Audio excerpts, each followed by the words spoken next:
Good morning. It's still the morning here for me.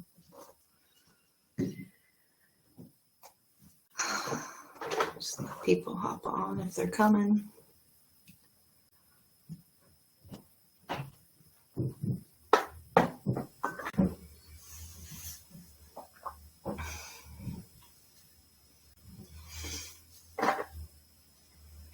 Hello, Elizabeth.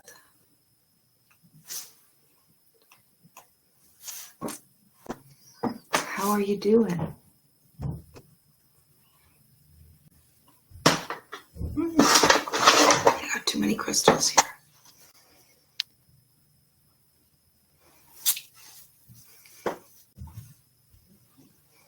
Oh, good, good. It's Turkey Day weekend here. Where are you, Elizabeth? I'm so good. Slept good. Arizona. Ooh, mystical.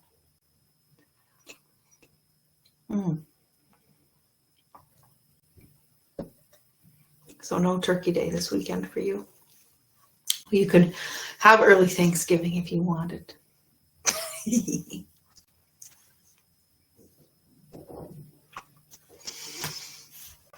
So here's this beautiful book.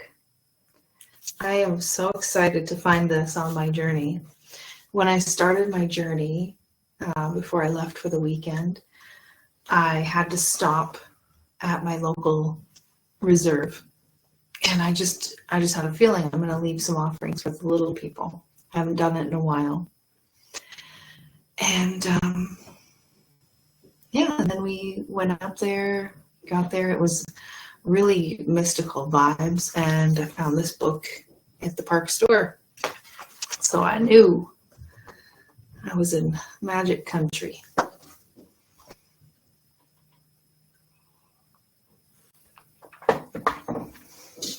Does anyone, do you guys know about the, hey Wanda, about the little people? And what do you know? Have you had any experiences with them?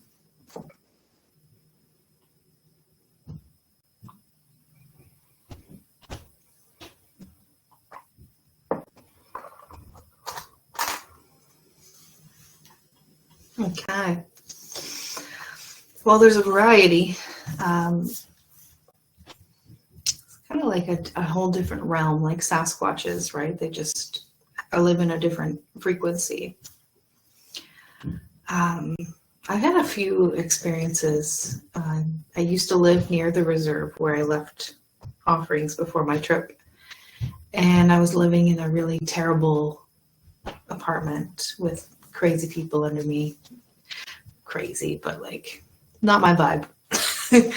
And I really needed to find a good place to live. So I went and I left them some really nice mushroom salt and pepper shakers that were made in Mexico, hand painted. They were beautiful. So I left them outside their little houses at the reserve. And I just kept going back and leaving different things there that I would find, crab claws and different things. And within 3 weeks, I had a beautiful new house, which is, with the rental crisis here, it was taking me like 6 months to a year to find a place. The native reservation, sorry, the reservation.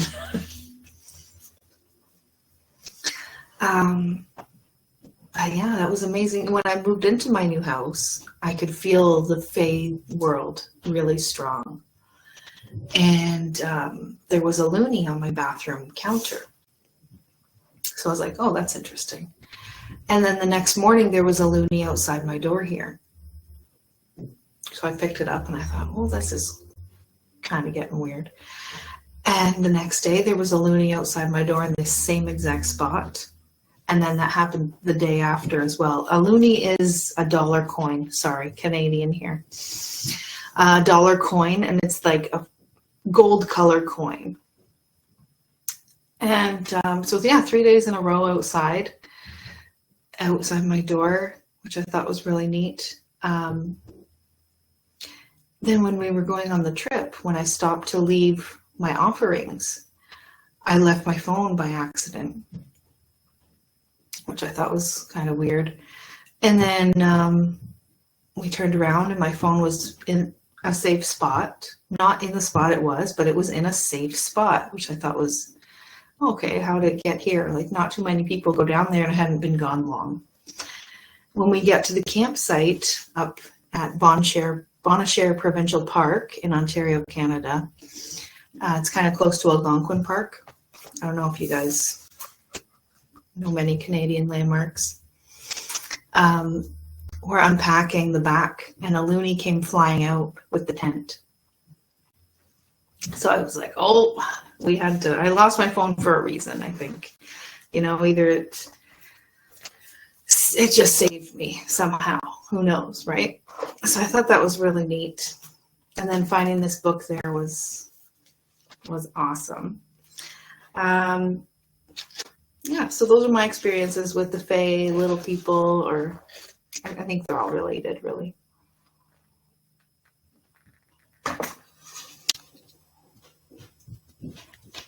Michael, hello. Do you have any experiences with the little people or Fae or little weird tricks?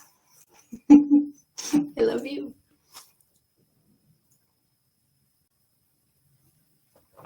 Oh, nice. Elizabeth's from the Detroit area, so she visited here a lot. So this book, I was so excited to find it, and I was so super excited that I bought two. So we're going to do a draw for an extra book. If you're interested in it, then you will participate in my little thing. Maybe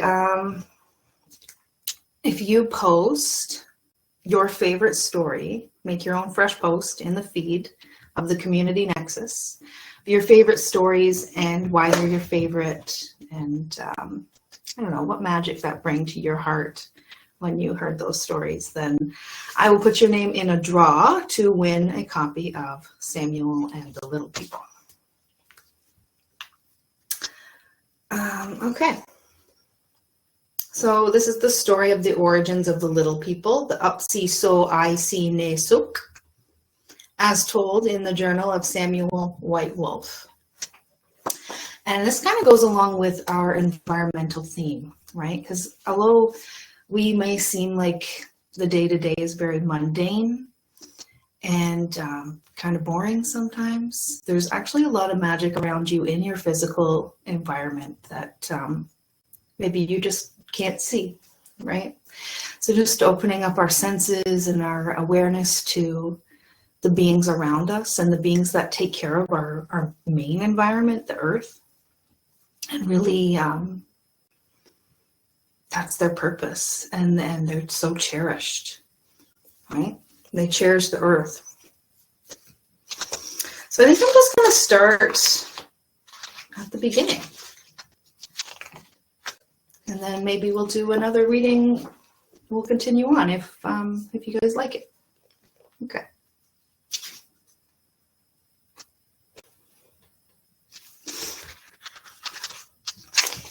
So we have this beautiful, cute little illustrations in here. So the foreword is by Maria Campbell.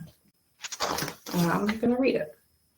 Dedication, dedicated to this book to my dear loving mother, Pansy Ahenekwa, Isbister, in brackets. All right.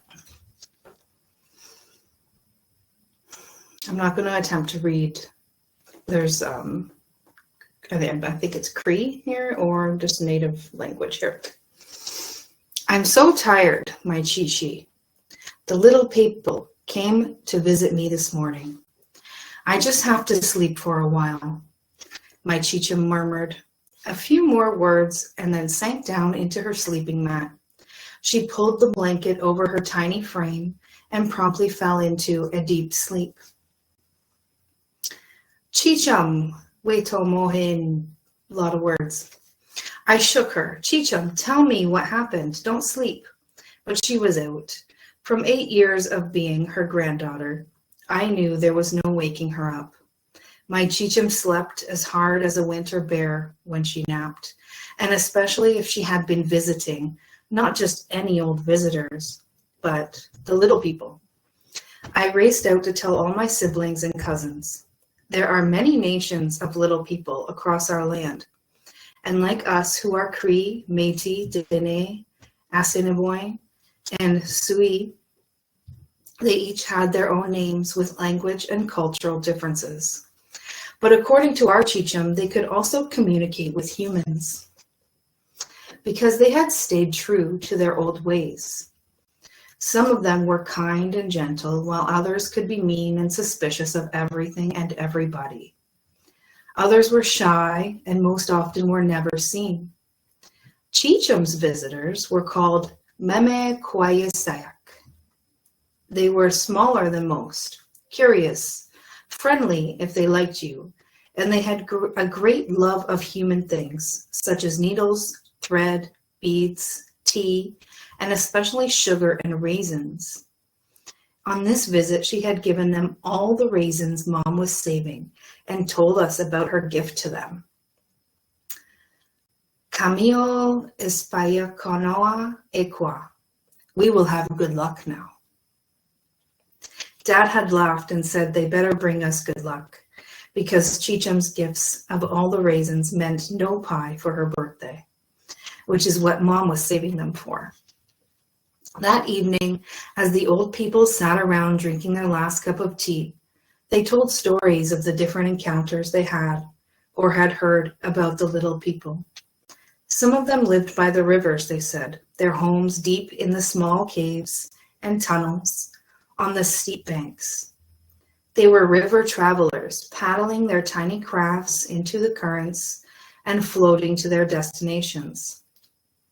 They were seldom seen on land, but the old people said they could be seen in the water in the very early mornings or late evenings.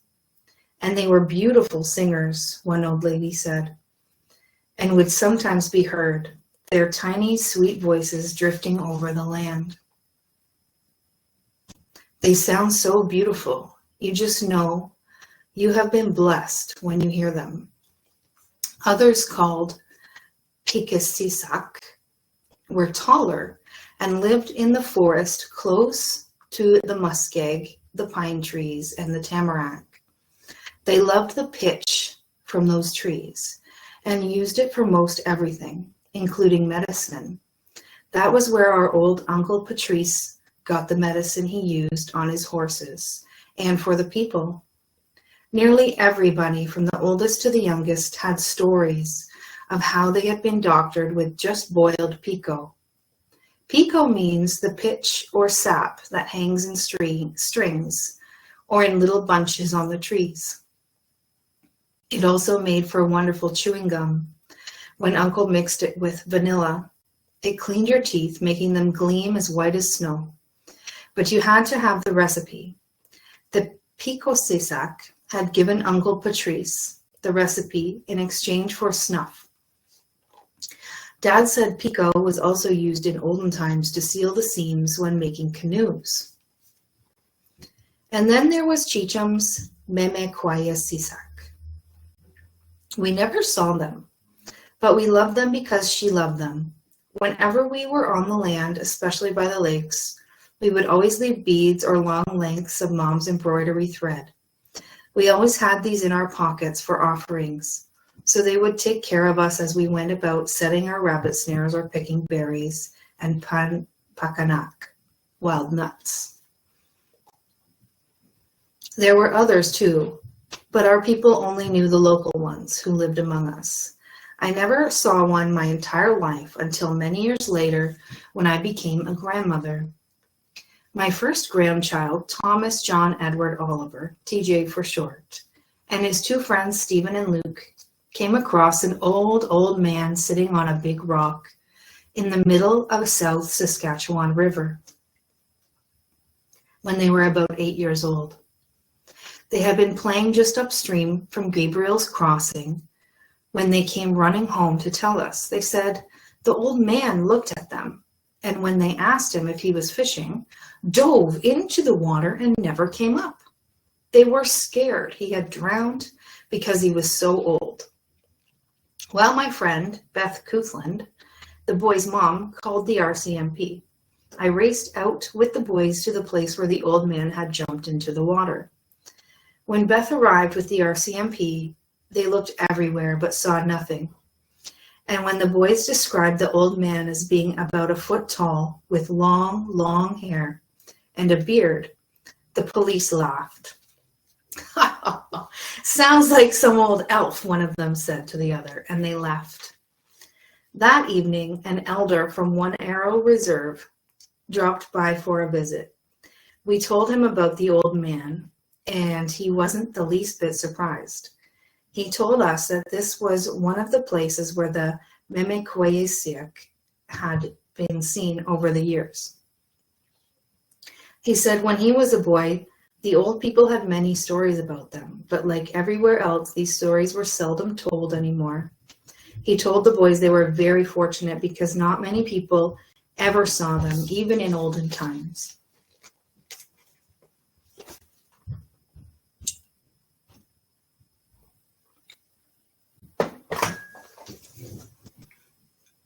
Several years later, my brother Will and I went with an old man from Shitek Lake to another location on the river, where he did a ceremony for the little people. He said he had just finished a sun dance where he had been instructed to come to where I lived and asked me to take him to the place where the Mimikwesiak lived. I had been shown the place earlier in my life, but by another old man. But I had only been there once to leave offerings of thread, thimbles, and food. As the old man talked, I knew I had been shown that place just for him, and so I took him there. I will always remember that day, the bright sunshine and loud chirping of the birds as we arrived at the location, and how, as my brother and I sat down on the ground, and the old man opened his bundle and began to prepare his pipe, the chirping and singing stopped. The silence was incredible. You know how sometimes you can hear silence? When it was over, we got up to leave. The birds started chirping and singing again. I will never forget the overwhelming humility and gentleness I felt as we walked back to the car. The old man left, and I never saw him again. Today, there is a building backed up against the hill blocking the doorway where the Mimikwesiak lived. It is important to find and take care of wild places still left on the land. There are not many left. It is our responsibility to keep the land and water clean, hold it up, protect it, and protect all the Wakomak Kanak, the relatives you see and do not always see. Leave little offerings in special places for them. You will know them when you come across them. Don't ask if the feeling is real, just believe it. Little people are protectors of the earth, and they carry many earth teachings. Just listen to them. Enjoy Arnold's stories. They are Mio Asemawa in the Mio, good stories and good medicine. Okay, good forward. So now we are moving on to the journals of Samuel Whitewolf. Now 1856 to 1950. These journals were transcribed from his son, Arnold, the guy that published this book. And he transcribed them from Cree into English. Okay. People in my Cree language throughout my childhood. I had a few experiences with the little people, and I needed to know more about them. Their existence is a myth, a legend, to many Indigenous people across North America, and in fact, Similar stories about them are found worldwide. The little people are a peace-loving species with a supernatural ability to communicate with animals and fortunate humans, to whom they give comfort, companionship, and predictions of the future.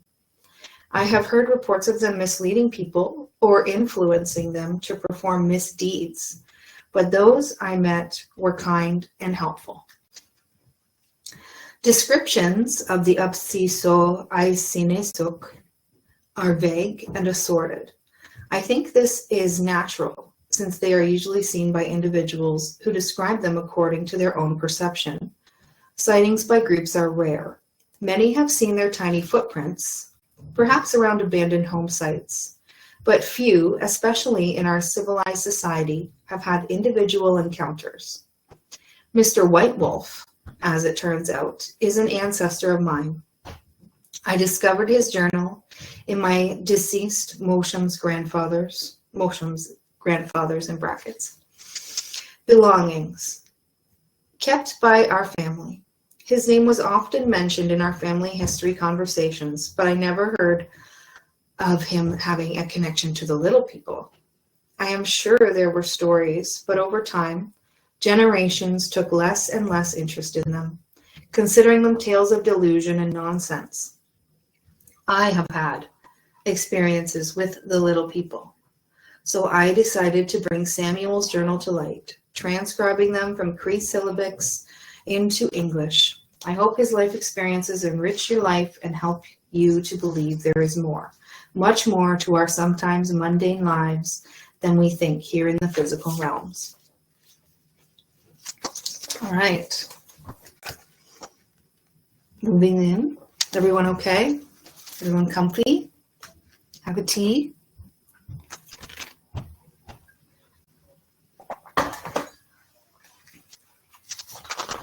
We were giants.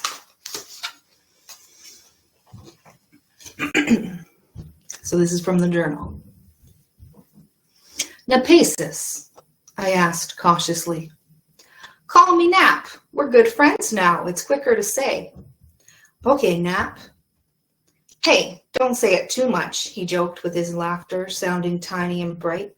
You'll wear it out. And he punched my leg with his child-sized fist, and I barely felt it. Where do you come from?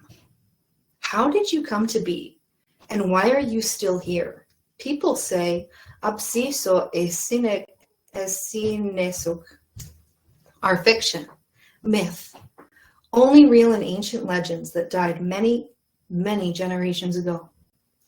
I studied him as we walked, realizing I had come to care deeply about this little blue-skinned, no-necked person who protected me and kept me entertained. Napasis thought a bit and then stopped. Let me tell you a story, Sam. You can write it out if you wish. I did wish.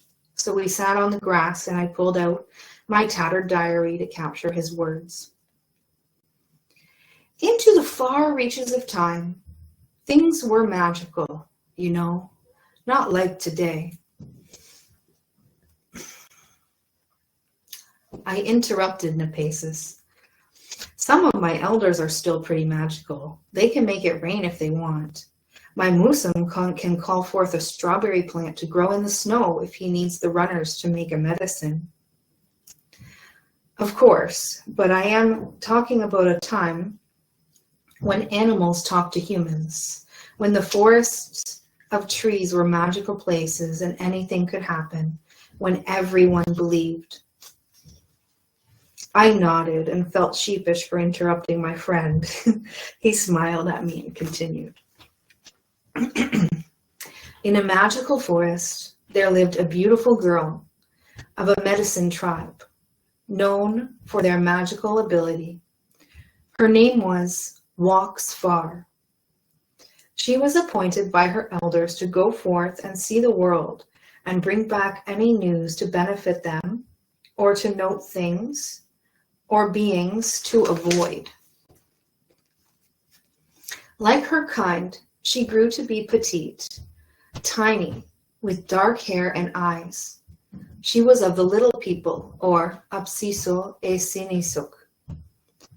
But ages before, they were known as the Enchanted Ones for their goodness and generosity. And they were once giants. They had everything needed to live and were endowed with supernatural powers when all was created. They used their powers to help others, as was intended, but it came with a cost. Every time they used magic, the people as a whole would shrink in size, and their powers diminished bit by bit. With each act of medicine power, they changed slightly from a healthy bronzed tan to a blue and green, shrinking in size. Their eyes grew larger over thousands of years to what you see today. From the days of our ancestors, the tribes talk of them as being giants who walked with the mystic trees. Now they ride on the back of wild cats and coyotes, skittering into the branches and leaves of those same trees to hide. It was their fate to disappear, vanish forever, unless they found a way to save themselves. By necessity, they became unseen, hidden in the moss and foliage, so as not to encounter those vain people who ask them for selfish favors, which they are bound by Creator to honor, thus using up their life force needlessly. Such was their isolated and invisible existence. Other tribes began speaking of them as a myth from the past. The Apsiso e Sinisuk elders knew their future was uncertain, and they must somehow marry into other clans and tribes to survive. With the difference in size, marriage among clans and tribes seemed impossible, and the elders began to lose hope. Marriage to other groups should have happened long ago, but fear and ignorance of their gifts prevented this. Already they had diminished in size, so as to be powerless. Generations came, then were gone, and the Apsiso e Sinisuk became so small that they did not venture from the forest. Yet a shred of magic still existed among the trees and plants. Nepesis stopped and looked around him. So one day, born of urgency, the elders sat down under a grove of trees and put out a call for all to gather. And gather they did, in the thousands. They sat in the trees, and you could hear the rustling of leaves as they moved among the branches and bowed to the earth with their weight. These trees became known as weeping birch and are still around today. Nepesis turned, smiled at me, and indicated I should write down this bit of knowledge. Take note of those weeping birches. From the north, a great white owl glided to the ground with walks far on its back. Then the meeting started. Many ideas and plans were shared, but it wasn't until dawn that they agreed upon a solution with what magic they still possessed. They put their hopes in Walks Far, giving her a full-sized human body and looks so that she could enter into the outer world unquestioned. The Ancient Ones warned her that the change was not permanent and would fade in the coming months.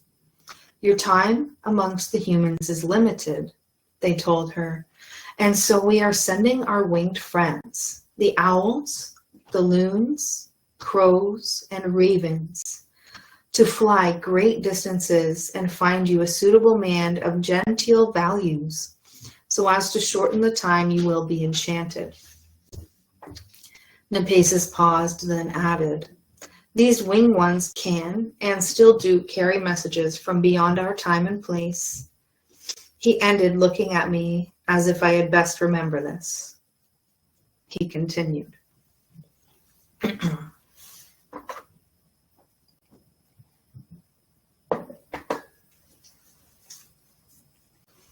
In the Great Plains, not too far away, lived a young war chief, a headman respected by many tribes. His name in Cree translated to mean many feathers, because he had earned many eagle feathers in wars and skirmishes with enemy bands. He was strong, tall, and generous, but he had no wife. And it was not that he didn't long for one. It was that none of the many young girls brought to him by their fathers had managed to stir his heart.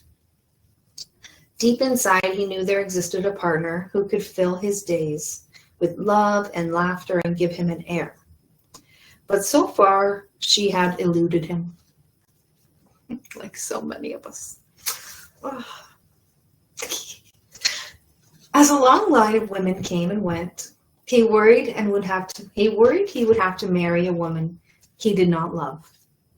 His father, the Grand Chief, was getting old, and the tribes united under him were restless, demanding the young war chief select a woman from amongst their people to become their future chiefess. Soon they became aggressive in competing for the honor of having one of their own selected. War or revolution was looming unless their war chief married. In urgency, after much thought, he visited his mother, who was wise in affairs of the heart. She listened, then searched in her parfleche bags for an old beaded leather case, retrieving from it a small black stone. She then held her in her outstretched palm. She told him it was a gift from the little people, and she used to wish upon it when she was a girl. She handed it to him, telling him to place it under his pillow at night and sleep on it. The answer may come to you in a dream, she told him.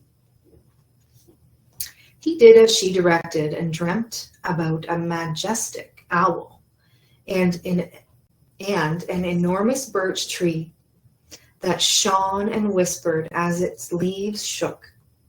Under its giant arms he saw little people, small as foxes, and among them a woman radiant in her beauty. She glided to and fro in the rays of the sunshine, darting quickly, and was as daring as a hummingbird. His eyes fixed on her, taking in her obsidian hair and her wise and kind amber eyes that saw into his soul. Into his dream he fell, and he fell in love with the way she carried herself in magnificent splendor. Around her arms were braided bands of reed, rings of wood woven to hold colored stones, the likes of which he had never seen. Her slim figure was clothed in a lustrous gown sewn with tiny stitches from the single hide of an elk, and glowing white in his vision. He knew she was exceptional, special to her tribe. With that thought, he awoke. Many feathers exclaimed, "That's her!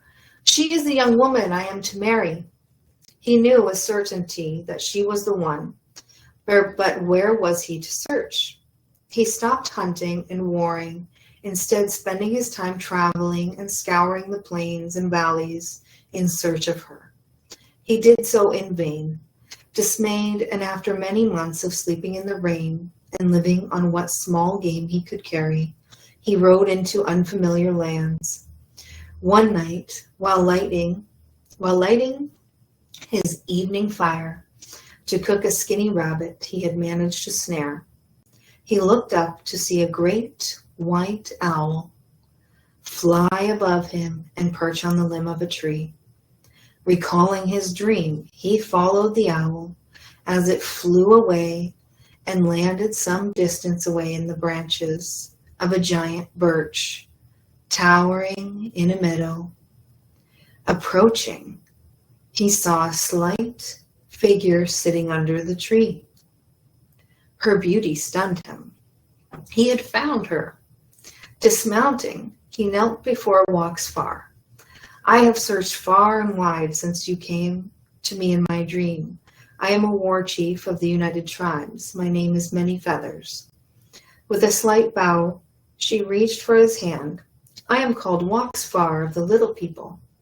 I have heard of your people, but I thought the story was a myth," he pondered her size.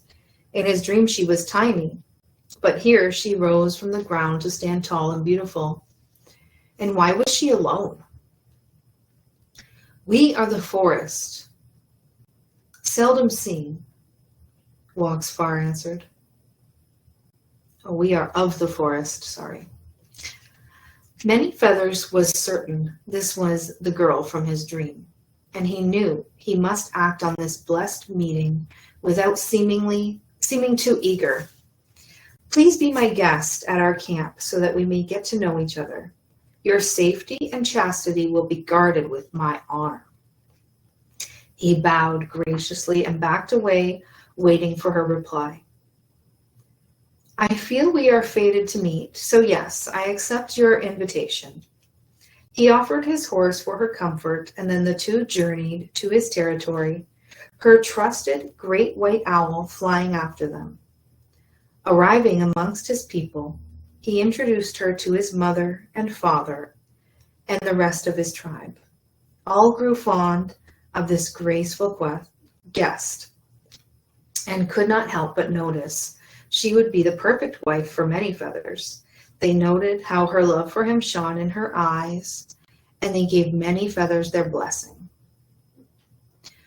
Soon, as he marveled at his great luck in finally finding the woman he had dreamed of, he asked her to be his wife. She loved him, but was acutely aware of the enchantment placed upon her by her people. She knew there must be no lies or secrets between her and Many Feathers. She told him she must think about the proposal and ask her elders for their blessing. Fearful that she might not come back to him if she returned to her people, he insisted on escorting her. She remained steadfast that she must go alone, and all was prepared for her travel the next day. The war chief, dismayed at her decision, could not sleep. After smoking his small pipe, he ventured out in the early light of the morning to dissuade her from leaving. But he was too late. She was gone. Devastated and broken, he fell to the ground. By dawn, he had regained his composure and ordered his dog soldiers to find her. Days of searching were futile. When he first found her in the magic meadow, she had not told him where her home was, and now he might never know. For 3 days he waited, not sleeping. The thought of her not returning was becoming real. And he languished in sorrow. Thoughts of death entertained him, while he wallowed in his darkness. To live without her was inconceivable. Mired in his dark thoughts, he was almost deaf to a soft, familiar voice that floated to him on a breeze. It was her, turning every which way he could see no one. He listened with his whole heart to the whisper in the dark. "I love you, Many Feathers," Waxfar said. Then, becoming more composed, she stepped out of the dark shadows. "I must tell you something." The young chief sensed her distress, interjecting with his own pledge. "I love you too. I thought I had lost you forever. Please never leave me again." He spoke more passionately than he had ever had in his life. "Let me speak." Her tone was crystal clear as she took his hands. "I traveled home to talk with my people, to let them know I had found my love, and they were happy, overjoyed to hear my good fortune. My people are the ancient giants who became the little people, the Upsiso and Senesok of your tales. We have magic, but the magic is dying slowly as we use it. Once we were giants, but grew smaller as we used the magic. It became our curse. Now we must use it to survive. And that is why you see me as your kind. I am enchanted to your size now, but I am small in my world. In time, we will all disappear. It does not matter who or what you are. I love you, the war chief vowed, his eyes wet with tears. He promised to protect and stay with her as his wife forever. That cannot be, she told him. Please stay. Don't leave me. I will do anything to have you as my wife. He was kneeling now as a beggar. Anything? Anything, yes, anything. Suddenly he rose to his feet, the sparkle back in his eyes. There is one condition. There is also the truth to be told. What truth? I will tell you, and then you must make your choice. The chief nodded, not wanting his newfound hope to vanish. The truth is, my people arranged our first encounter so that we would meet. It is not coincidence. With magic, we entered your dream, where I introduced myself and laid a seed of charm. Then the great white owl led you to me. What was not planned was that I would come to love you, and love you greatly. That is why I must tell you everything. The princess bowed her head, pausing to hear Many Feathers speak his truth. Before you continue, you must know that I love you too, and it comes not from some charm or magic, but from the heart. My heart and mind are true and honest. Your seed planted was but a vision to enlighten me, to show the way. His eyes pleaded with hers as she spoke again. And there is one condition, something that is set in stone. It is not of my doing or of my people's wishes, but it is what we are left with. We have little magic remaining, so this is all we can do. Waxfar paused to let the gravity of what she was about to say sink in. I am as your kind now, but as the magic fades, I will return to my people. I will marry you, Many Feathers, and mother your child, but I can stay only 2 years, after which the magic spell dies. Can you marry me knowing this? Yes, he explained, hearing her words and not comprehending how he would feel when the spell ended. You must understand, my love, there is no other way. Yes, I know, I understand. Not willing to stop and consider the implications of her truthful message, he held her and would not let her go. He whispered his vow, I will love you forever, no matter what. So they married, and all the territorial tribes attended the wedding.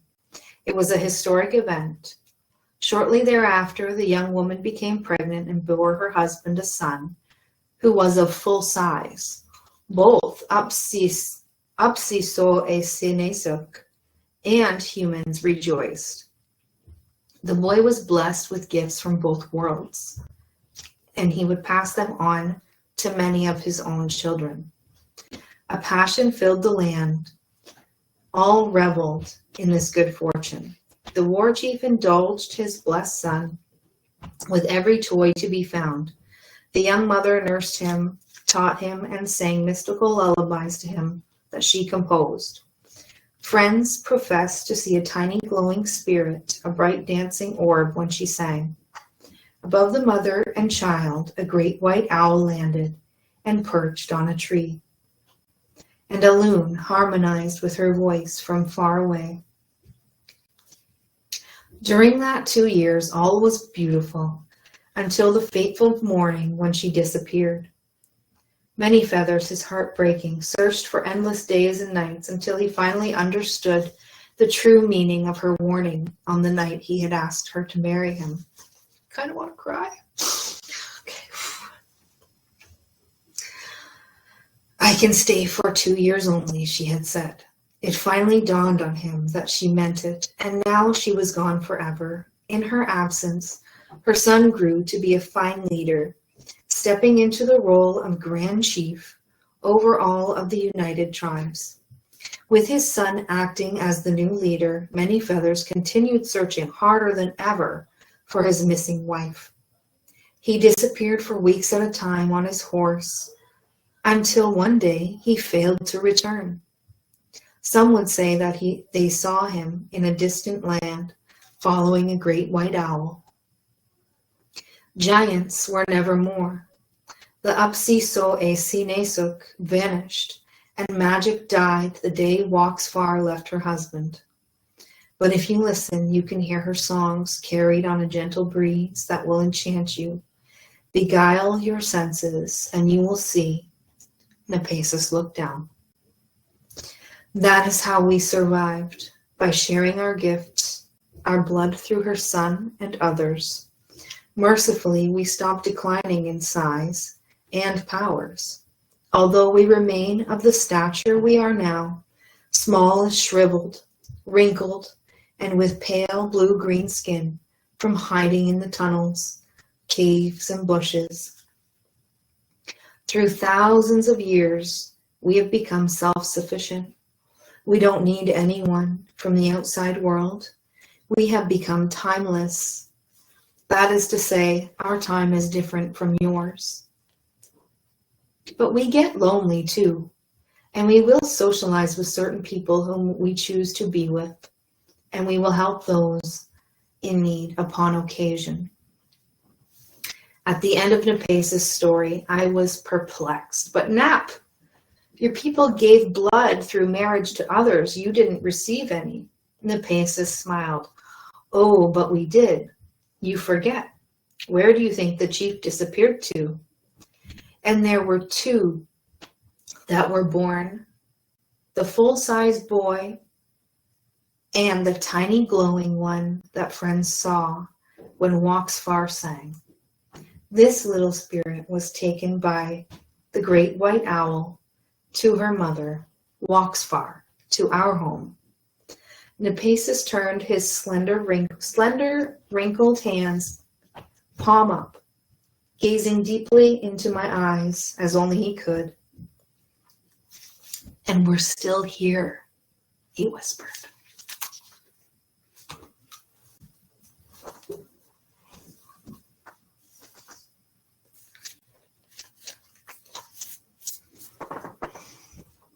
Whew. That was, I got a little emotional there.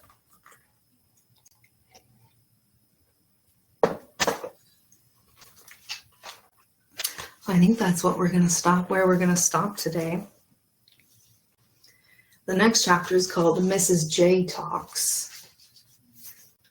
And how's everyone doing? Did everyone enjoy that story of creation? How powerful. And now I kind of, I don't know, understand why we're so magical, right? We probably have this running through our blood. And there's a little bit of human essence running through the little people's bloods. Whew, magical, magical. I just love that story. So I will be, I think I'm going to come on again. You guys liked it? I'll come again like next weekend or the weekend after maybe, and we'll keep reading. But here is a book for you if you'd like to check it out all for yourself. You can be entered into the fabulous draw. Please just make your own fresh post in the Community Nexus feed.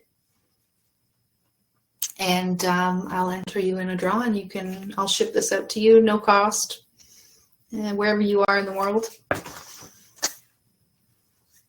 Wanda says, I was thinking of both elemental and indigenous timelines earlier this morning. Yes, quite intermingled. They're super magical. When I got up to my campsite where I bought these books, I left some things that were really special to me. I didn't plan on leaving stuff in more than one spot, so I didn't have anything other than what I had on me. So I left an anklet that I had made of silk, obsidian, amethyst, quartz, and a few agates from my grandmother's necklace. and I had a nice Lemurian, decent sized crystal. So I left it on the riverbank there with some loonies, some coins for them. And I actually, there was a cave system there. So I went down in the caves and I left a loonie there too, but I don't know if I should have done that. Probably should have thrown it in the water by the caves or something, but it's there anyway.